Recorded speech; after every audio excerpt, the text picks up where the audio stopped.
السلام علیکم ورحمۃ اللہ وبرکاتہ۔ ان الحمد للہ نحمده ونستعینه ونستغفره ونعوذ باللہ من شرور انفسنا ومن سیئات اعمالنا، من يهده الله فلا مضل له ومن يضلل فلا هادي له، واشهد ان لا اله الا الله وحده لا شريك له، واشهد ان محمدا عبده ورسوله، اما بعد فان خير الحديث كتاب الله وخير الهدي هدي محمد صلى الله عليه وسلم، وشر الامور محدثاتها وكل محدثة بدعة وكل بدعة ضلالة وكل ضلالة في النار۔ محترم حاضرین، سامعین و سامعات، ناظرین و ناظرات،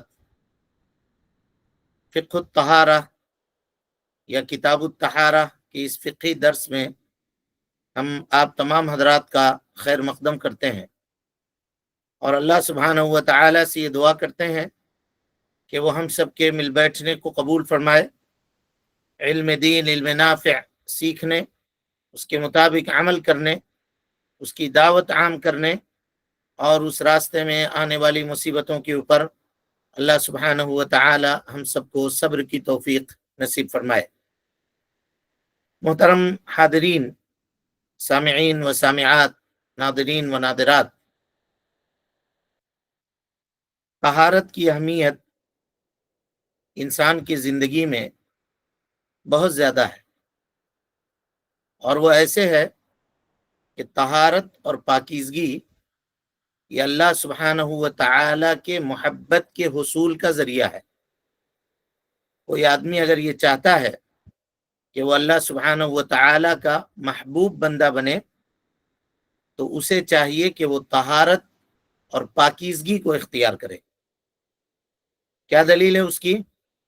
اللہ سبحانہ و تعالی فرماتا ہے ان اللہ یحب التوابین، اللہ سبحانہ و تعالی توبہ کرنے والوں کو پسند کرتا ہے۔ کیوں پسند کرتا ہے؟ کیونکہ توبہ سے آدمی باطنی غلاظتوں سے پاکی حاصل کرتا ہے۔ توبہ کرتا ہے تو برائیوں کی وجہ سے یا گناہوں کی وجہ سے اس کے دل میں جو غلاظت اور جو گندگی آئی تھی، اللہ سبحانہ و تعالی توبہ کے ذریعے سے اس کو مٹا دیتا ہے، اس گندگی کو دور کرتا ہے۔ اور ظاہری گندگی نجاست کی شکل میں جو اس کے جسم میں ہے، طہارت کے ذریعے سے وہ چیز ختم ہو جاتی ہے۔ تو اللہ سبحانہ و تعالی نے کہا ان اللہ یحب التوابین، اللہ سبحانہ و تعالی توبہ کرنے والوں سے محبت کرتا ہے، وَيُحِبُّ الْمُتَطَهِّرِينَ، اور پاکیزگی اختیار کرنے والے، طہارت سے رہنے والے لوگوں سے اللہ رب العالمین محبت کرتا ہے۔ آپ جس دین کے ماننے والے ہیں، ہم اور آپ جس دین کے ماننے والے ہیں، اس کی خوبی دیکھیے۔ انسان اپنے سے غلاظت کو دور کرتا ہے، اور یہ چیز اس کی فطرت میں شامل ہے۔ اگر نہ کرے تو آدمی بے چین ہو، اس کو کسی کام میں جی نہیں لگے گا، اور اس کی طبیعت اندر سے بے چین ہوگی، کراہت کا احساس ہوگا۔ باوجود اس کے اس کراہت کو دور کرنے کے لیے اگر وہ تقرب اللہ کی نیت کرتا ہے تو اللہ سبحانہ و تعالی اس کے اوپر اجر بھی دیتا ہے اور اس سے محبت بھی کرتا ہے۔ لہذا یہ بات آپ سمجھیں کہ انسان جب طہارت حاصل کرتا ہے تو اگر وہ تقرب کی نیت کرے تو اللہ سبحانہ و تعالی کا مقرب بندہ ہو سکتا ہے، صرف اس عمل کی وجہ سے جو اس کی اپنی ضرورت ہے۔ صفائی انسان کی اپنی ضرورت ہے، صاف ستھرا رہنا، ہائیجین مینٹین کرنا جس کو کہتے ہیں، یہ انسان کی اپنی ضرورت ہے۔ باوجود اس کے اگر اس پر وہ تقرب اللہ، اللہ رب العالمین کی رضامندی اور اللہ تعالی کی قربت کی نیت کرتا ہے تو اللہ سبحانہ و تعالی اس سے محبت کرتا ہے۔ یہ آیت کریمہ کن لوگوں کے متعلق نازل ہوئی؟ اہل قبا کے متعلق۔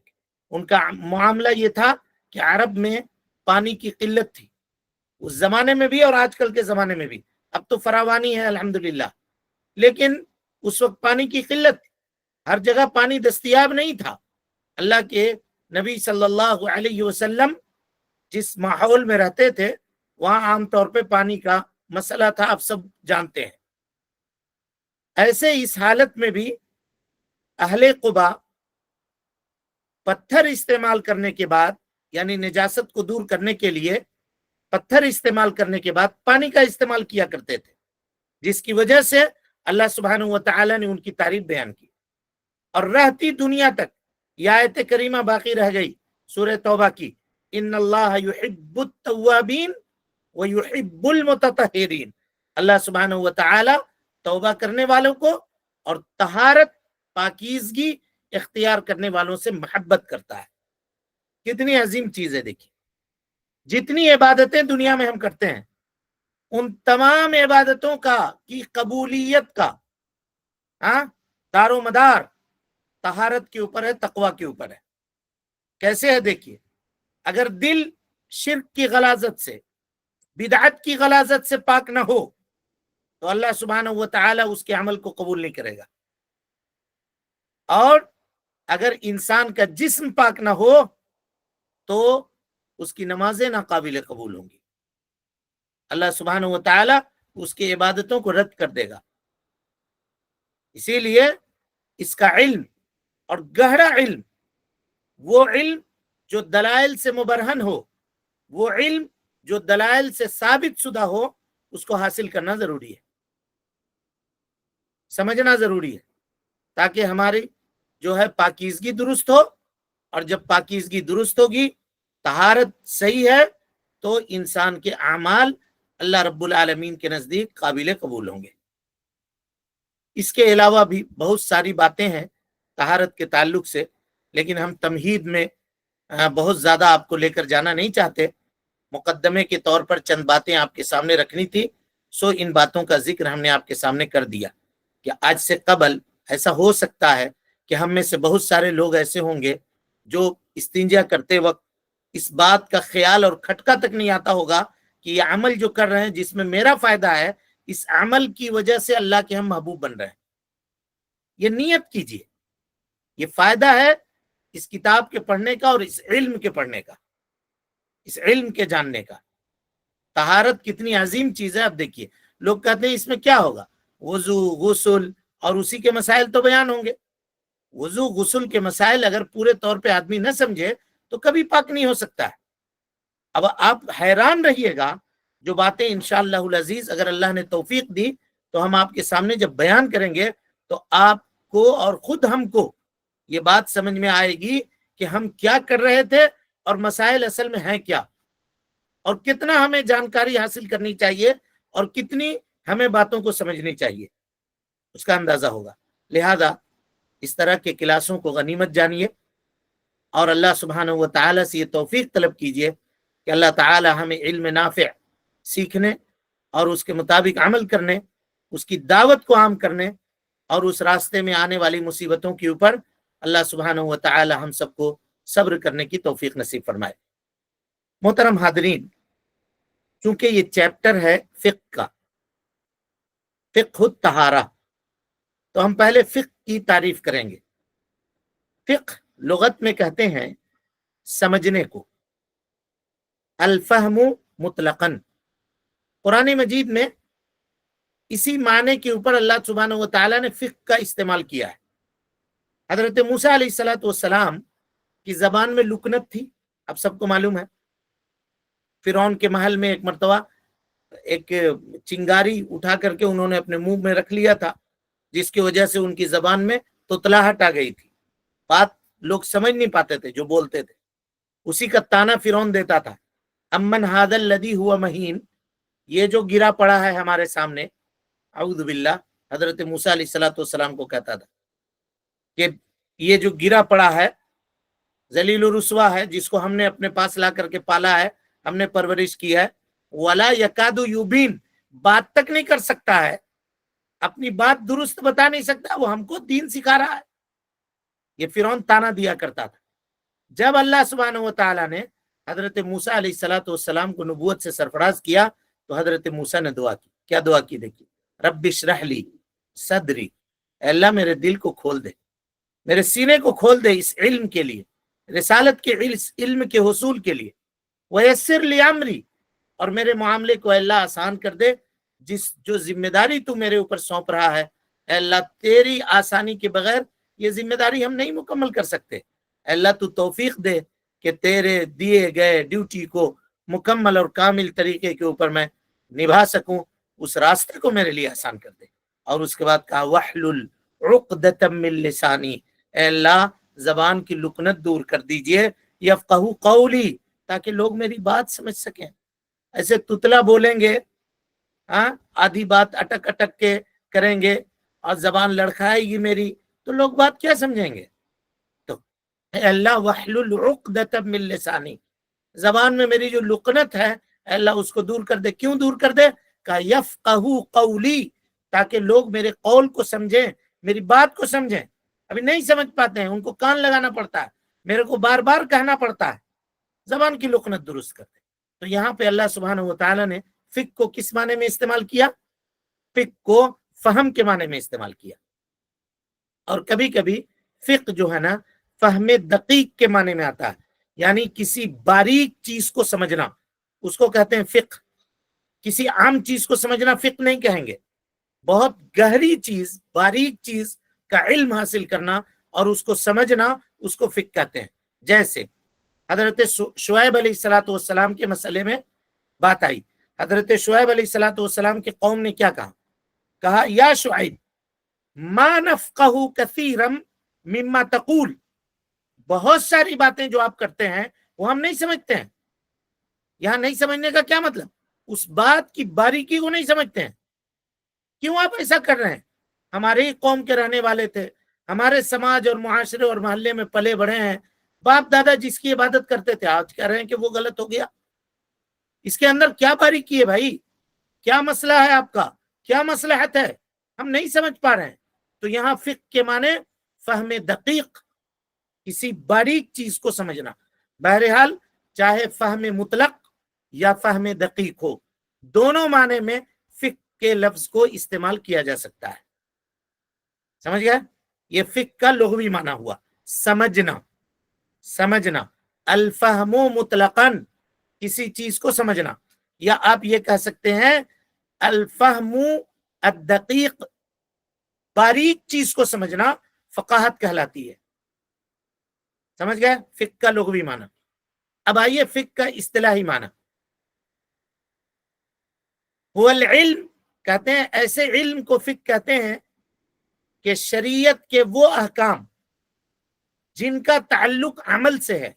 غور سے سمجھیے، فقہ اس علم کو کہتے ہیں کہ شریعت کے وہ احکام جن کا تعلق عمل سے ہے، ان کو شریعت کے دلائل کے مطابق سمجھنا، اس کو کہتے ہیں فقہ۔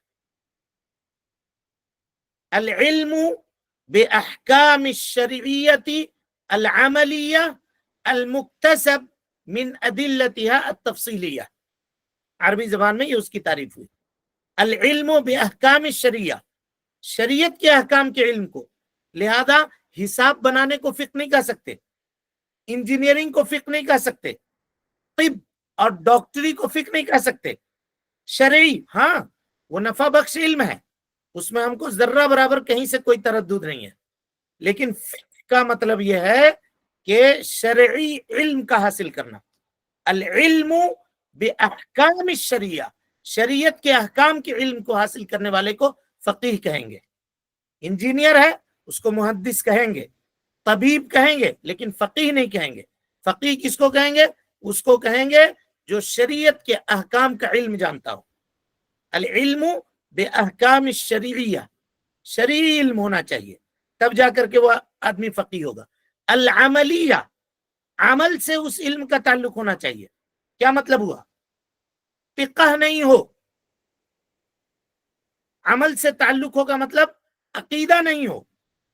فقہ عقیدے کے اوپر گفتگو نہیں کرے گی، یہ نہیں بتائے گی کہ اللہ کے اسماء و صفات کیا ہیں، اللہ سبحانہ و تعالیٰ کی توحید کی کتنی قسمیں ہیں، یہ فقہ میں آپ نہیں پڑھیے گا۔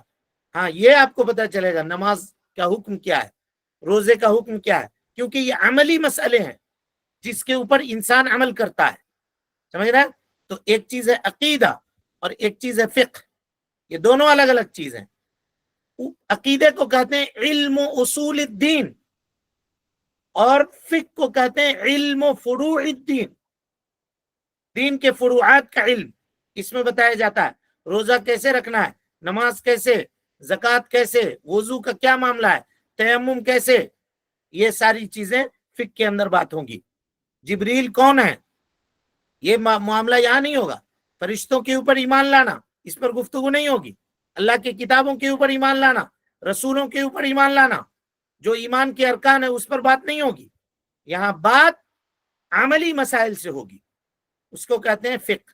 قال علم باحکام الشریعت العملیت المکتسب من ادلتها التفصیلیہ، کسی کے قول کے اوپر، کسی کی بات کے اوپر، کسی کی عقل کے اوپر، کسی کی فہم کے اوپر اس مسئلے کا دار و مدار نہیں ہوگا، بلکہ اللہ کی کتاب اور جناب محمد رسول اللہ صلی اللہ علیہ وسلم کے سنت سے ان مسائل کو اخذ کیا جائے گا، وہ فقہ ہے۔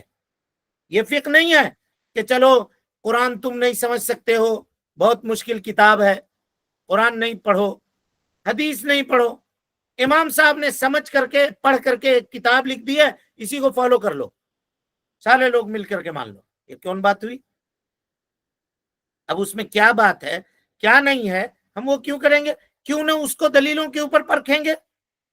کیوں نہ اس قول کو اللہ کی کتاب اور جناب محمد رسول اللہ صلی اللہ علیہ وسلم کے سنت کے اوپر پرکھیں گے؟ سمجھ گیا؟ اب آئیے مسئلے کو سمجھیے۔ دلیلوں کی روشنی میں اگر آپ فقہ نہیں سیکھیں گے تو کوئی بھی آدمی کہیں پر آ کے آپ کو گمراہ کر سکتا ہے۔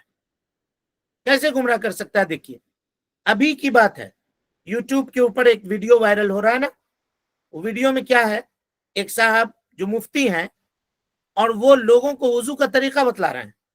وہ کہہ رہے ہیں کہ وہ حجاج جو حج کرنے کے لیے خانہ کعبہ جا رہے ہیں، وہاں ہو سکتا ہے ان کا وضو ٹوٹ جائے، تو یہ اسپرے کا بوتل مل رہا ہے، اس کو رکھ لیں اپنے پاس اور اس میں پانی بھر لیں اور چہرے کے اوپر ڈال لیں، اور اسی طرح چہرہ دھو لیا، ہاتھ دھو لیا اور پاؤں دھو لیا، سر کا مسح کر لیا، کان کا مسح کر لیا، وضو ہو گیا۔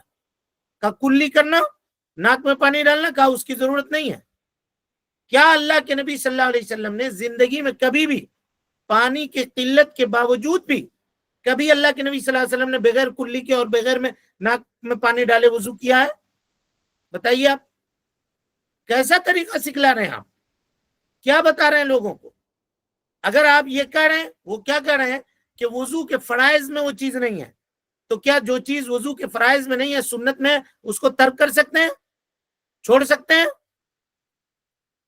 یہ دھما چوکڑی مچائی جاتی ہے۔ اگر علم مفقود ہوتا ہے، لوگ اگر دلائل کی روشنی میں کتاب و سنت کا علم حاصل نہیں کرتے ہیں، تو کوئی بھی آ کر کے ایسا چاہے گا تو گمراہ کر دے گا۔ اللہ تعالیٰ نے کہا فَاغْسِلُوا وُجُوهَكُمْ، اپنے چہرے کو دھو۔ چہرے میں منہ داخل ہے نہیں ہے، ناک داخل ہے نہیں ہے؟ بتائے کوئی آدمی؟ یہ داخل ہے، اس کے مجموعے کا نام ہے۔ بھائی نبی صلی اللہ علیہ وسلم نے کہا امرت ان اسجد علی 7 اعضاء، اللہ سبحانہ و تعالیٰ نے 7 اعضاء کے اوپر ہم کو سجدہ کرنے کا حکم دیا ہے۔ کوئی بتائے تو 7 ہڈی کیسے ہوگا؟ 7 ہڈی کیسے ہوگا؟ پیشانی اور ناک کو ایک شمار کیا نہیں کیا؟ یہ سب چہرے کے اندر داخل ہے۔ اچھا، پھر نبی صلی اللہ علیہ وسلم کی قولی حدیث بھی موجود ہے۔ ایک صحابی جن کو مسیح صلات کہتے ہیں، وہ آئے مسجد نبی میں، نماز ادا کی، نماز ادا کرنے کے بعد نبی کے پاس آئے، السلام علیکم، نبی صلی اللہ علیہ وسلم وعلیکم السلام، ارجع فصلی فانک لم تصلی، لوٹیے نماز پڑھیے دوبارہ، آپ نے نماز نہیں پڑھی ہے۔ 3 مرتبہ یہ معاملہ ہوا۔ چوتھے مرتبہ صحابی آئے، پھر نبی نے لوٹا دیا، کہا ارجع فصلی، لوٹیے پھر سے نماز پڑھیے، آپ نے نماز نہیں پڑھی ہے۔ انہوں نے سرنڈر کیا، اللہ کے نبی صلی اللہ علیہ وسلم اس سے اچھی نماز پڑھنی اور ہمیں نہیں آتی، آپ بتلائیے کیسے نماز پڑھیں؟ تو نبی صلی اللہ علیہ وسلم نے فرمایا کہ جب تم نماز کا ارادہ کرو، نماز پڑھنے کا ارادہ کرو تو کیا کرو؟ کہا سب سے پہلے وضو کرو، اور وضو کرنے کا جو طریقہ آپ صلی اللہ علیہ وسلم نے بیان فرمایا اس میں کیا کہا؟ کہا وَمَضْمِضْ، کلی کرو۔